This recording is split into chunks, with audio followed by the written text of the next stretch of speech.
The Chaser Report is recorded on Gadigal land. Striving for mediocrity in a world of excellence. This is the Chaser Report. Hello and welcome to the Chaser Report with Dom and Charles. Sorry, Charles. I've been sick, Charles. I've been sick. This is why we haven't been here. I've had COVID-19, even though it's 2024, 5 years late, Charles. I'm 5 years out of fashion. Yes, and you got hit really hard. You were saying that you lack all sort of vitality, you're terribly exhausted, you're not very funny at all. Oh, no, yes, wait a I've minute. barely impacted on me. That's what I've always found. Punch yourself in the head first before someone else does. That's my technique to surviving. No, look, it was very mild, actually. Oh, really? Oh, I right. just felt crap. I just felt tired and exhausted. But I didn't have last time I got it, my chest was really tight and worrying and whatever. And this time I just had a runny nose and felt dreadful. It was just like a mild flu that keeps you in bed. But the point is, Dom, that you're not the only person who's had it. Like, literally everyone I know has had COVID-19 in the last few weeks. Like, it's crazy, just isn't it? Ridiculous. Or it's been going around all the schools. All of my actual friends have got it as well. Who are they? Have I met them?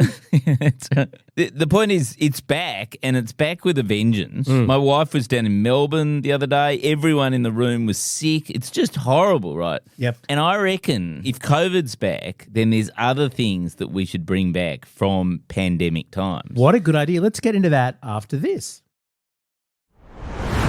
Can I just say, Charles, before we hear your brilliant theory about this, I have a real problem with the current name of COVID.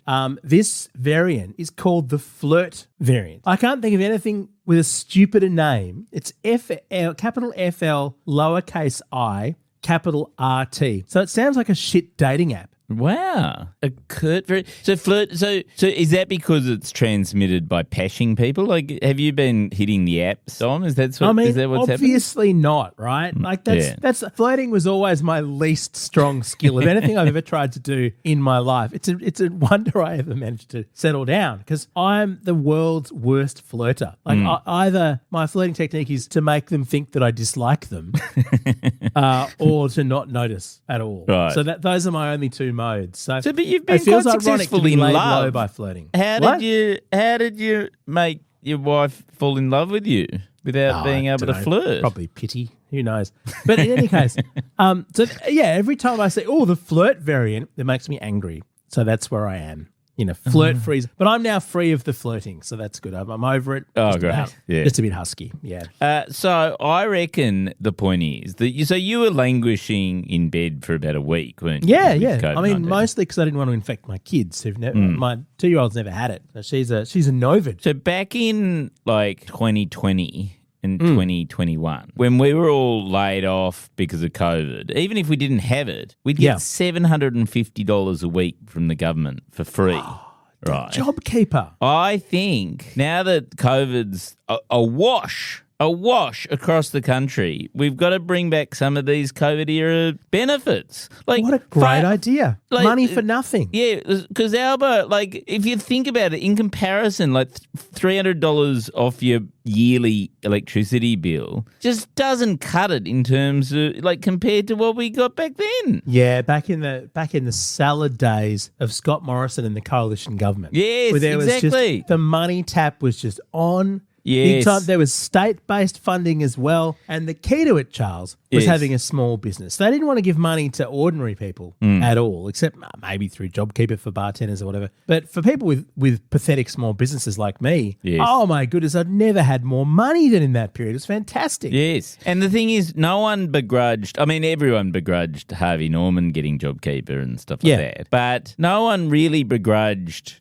anyone how everyone's begrudging Gina Reinhart getting her $300 electricity bonus, right? Because hang on, are you sure? Does she get it? Yeah, it's everyone that gets untargeted? it. Every single electricity bill gets $300 off, right? And it's because they're basically cheating. They're going to take 0.5% off the inflation figure next quarter by doing this, right? Because if you take it off every single electricity bill, it just massively it obliterates inflation. God. Right? And if you're Gina Reinhart, you probably have 50 electricity bills. So she's not getting $300. Yeah. She's getting 50 times 300. She's getting 15 grand. But the thing is, no one begrudges it. I mean, Harvey Norman under JobKeeper got like 24 million or something, right? They did, like, yeah. But nobody begrudges that because everyone was awash with money. Like, I think the problem is, and the mistake that they've made in this budget that they did last week was that they only handed out $300. It should be like $300 a day to everyone while COVID still exists. Isn't it interesting the way that we think about these things? So if there's a pandemic, right, and if we have to stay at home, it's kind of like, oh my goodness, we really need to get everyone through this. Let's have this welfare. You know, Charles, that they rented motels and put homeless people in them during that period? They solved solved homelessness temporarily. Yes. We solved all these social problems just on a temporary basis, and then things went back to normal. Imagine being the cunt who decided to end that scheme. Like, imagine being the person, oh, well, pandemic's over. Let's stop paying those motel bills for the homeless people. Out you get. See ya. Yep. Bye-bye.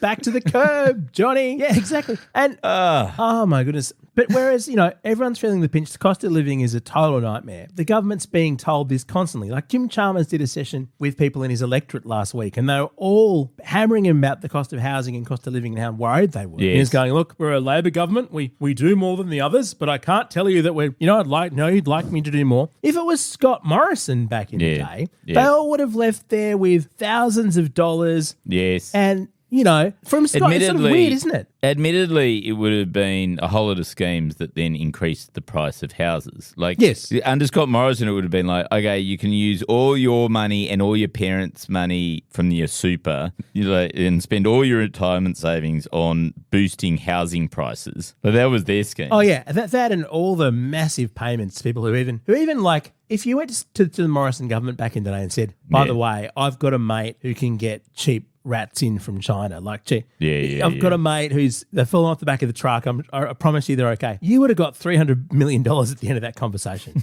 I mean, there's some great corruption and the Auditor General just released their report for the 2021-22 financial year. And there are some fucking hilarious over expenditures in that one. There's one where they authorised the acquisition of some extraordinary, like it was only 900,000 litres of hand sanitizer. Oh wow! From somebody who'd never imported hand sanitizer before, and then it wasn't wrapped in some sort of safe way. And so they had to dumped over 99% of it was just dumped in landfill. Yeah. There are lots of great examples like that. Yeah, I remember there were warehouses full of all these products. The other thing was we had amassed all these stockpiles of PPE, like personal protective equipment, and then shipped it all off to China, and then we couldn't get it back. And we had absolutely no PPE. I don't know if you remember, but at the start of the pandemic, we'd all sent it because we all thought, oh, that COVID bug, that's not going to come here. Yes. Let's definitely give all of our special masks and face shields and stuff to China because they definitely need it. And do you remember we couldn't even get an N95 mask during the bushfires? That's right. The 2019 to 2020 we'd send them to California for their bushfires, hadn't we? We sent them all over. If anyone wanted it, just us. Yeah. We're the ones like, we'll never get bushfires here in Australia. You know what I think asthmatic. we I should couldn't do? go outside. What we should do is next time something bad happens, we should send our subs to China. Oh, very good. I love your assumption that we're going to ever get them. I know. I don't know. No, just to briefly divert onto our favourite subject, Charles. I don't know whether you saw the news in the past week. They're going to try and keep the Collins class subs going for longer. Have you heard this? Oh, really? Yeah. They're the ones that can't turn left, aren't they? Yes, that's right. Yeah. Then even the Australian says here, high risk to breathe life into old subs. Well, it's going to be cool, isn't it? It's going to be $5 billion for the life of type extension. It's called. Yeah. What's it called when you throw good money after bad? What's that? There's an a expression. Collins class submarine. Yeah, giving $5 billion to. Charles, the expression is throwing good money after bad. You had it. Oh, that is the expression, right? Yeah. The Chaser Report. News a few days after it happens. Because I think World War III, do you reckon it's getting closer? Like, with the Iranian president dying and everything like that, surely there's... Is that more instability, or do you reckon that's not going to happen? I'm just mainly interested because I'm assuming there'll be some sort of, how we had the pandemic payments. Yeah. Like once there's a World War III going on. World War III payments. We'll be able to get some World War III payments. So you think possibly we should prompt China to to attack Taiwan. Like we should actually bring that conflict on Okay. to get some sweet welfare. Yeah. Or isn't it more likely to happen in the Middle East though? Quite possibly. I Yeah. mean, once we're in the fallout shelter, we'll have to have some sort of JobKeeper then, won't we? Well, they'll have to. I think our happiness was much greater during the pandemic because even though we couldn't live our lives, we could at least get paid. We were getting paid and we were all in it together. Like we were suffering through the same thing. Yes. Even if you were rich, even if you were a mega star or whatever, you still had to stay at home. It was the great leveler. Yeah. And we just got drunk and depressed. Yes, that's right. But we were Whereas all doing now, that together. You've got, I think what's happening now is like the actual talented people are really succeeding. Yeah. The rest of us are sort of just languishing behind, but there's no free payments for everyone where it doesn't matter. Like, I think in some ways we've sort of created a society where envy and jealousy flourishes because talented, skillful people get all the good jobs. Yeah, I completely agree. Totally and unfair. Also, during COVID, everyone's social life was totally destroyed. I remember having some Zoom dinner parties, the saddest thing ever. Sitting at home, I think I might have been on one with you at one point. Sitting at home,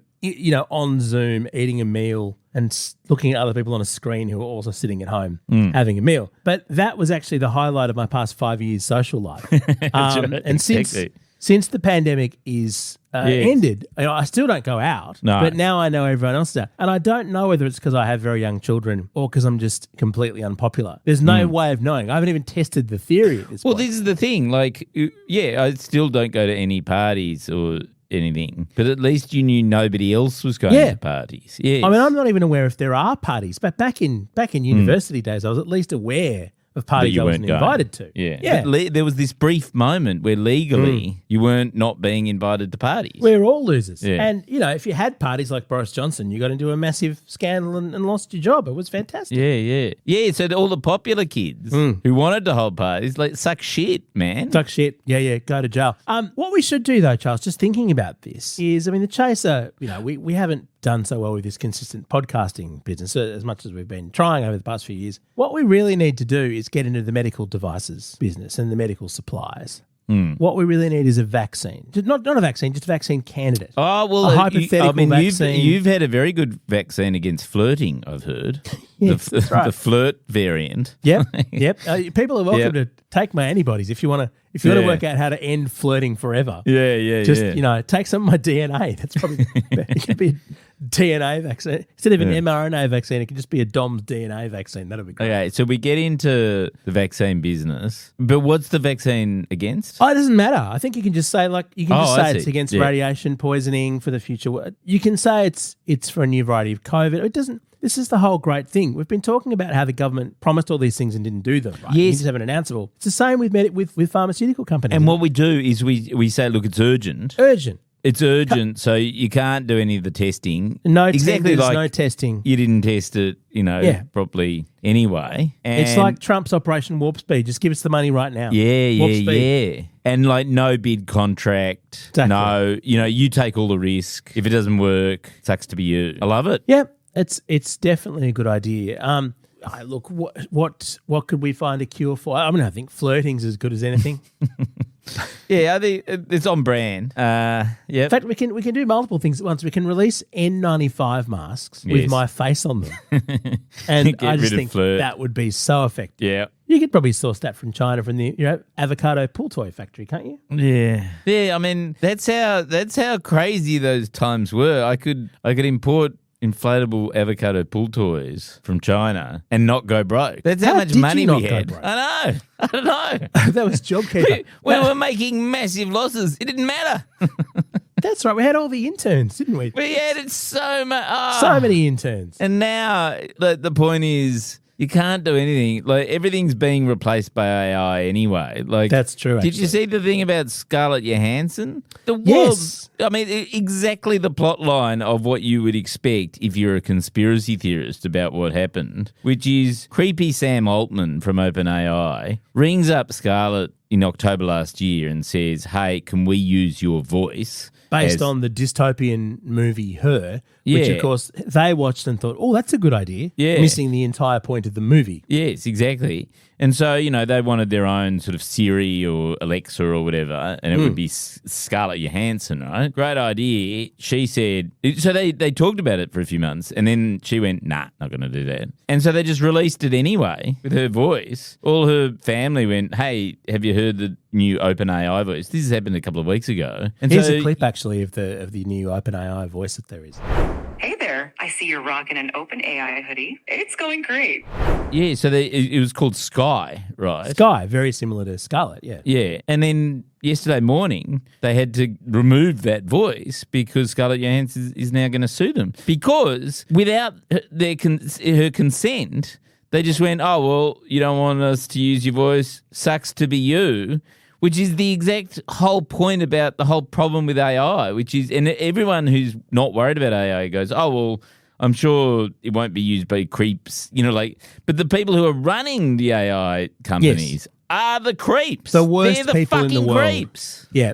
And the great thing is that all those large language models will be trained on us saying that their owners are creeps. People in control, they're all creeps. I assume every episode of the podcast has now been ingested for that. And so what we really need to do is try and stop that. That sort of poisons their data set. Yes, though. you poison the data set. That's I right. feel like, generate a podcast in the style of Chaser Report, it would spit out a terrible, terrible podcast. Yeah. It was very unreliable and didn't come out every day. And didn't come out and basically just featured us complaining about the pandemic. Wow. Yeah.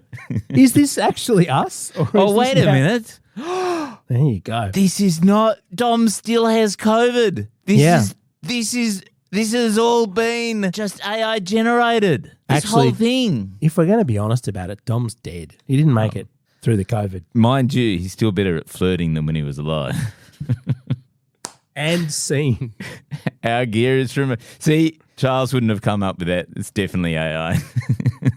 Our gear is from Road. We're part of the Iconoclast Network, and maybe the real Dom and Charles will be back tomorrow. The next generation of AI will not be able to make that joke because it'll be a more accurate version of Charles. That's true.